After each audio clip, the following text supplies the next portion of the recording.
கும்மிடிப்பூண்டியில் போக்குவரத்து நெரிசல் மிகுந்த நேரத்தில் அரசு பேருந்தில் படிக்கட்டில் நின்றபடியும் ஜன்னல் கம்பைகளை பிடித்து தொங்கியபடியும் மாணவர்கள் பயணித்தனர்.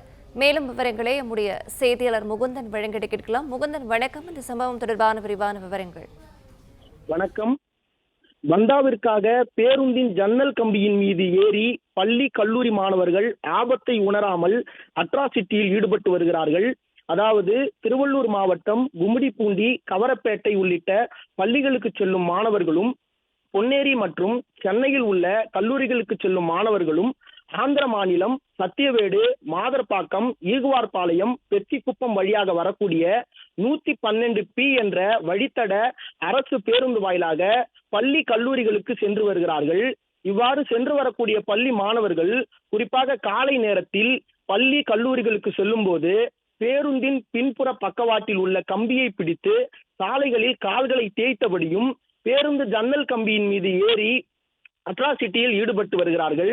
இவர்களால் பேருந்தில் பயணம் செய்யும் பேருந்து பயணிகளுக்கும் பள்ளி மாணவிகளுக்கும் பெருத்த இன்னல் ஆளாகியுள்ளார்கள். இந்நிலையில் இன்று பேருந்து கும்மிடிப்பூண்டி அடுத்த சாமிரெட்டி கண்டிகை அருகாமையில் அரை மணி நேரம் நிறுத்தப்பட்டது. ஆனால் பேருந்தில் பயணம் செய்த மாணவர்கள் சிலர் படிக்கட்டு பயணத்தை தவிர்க்க மறுத்ததால் சுமார் அரை மணி நேரம் அதே இடத்தில்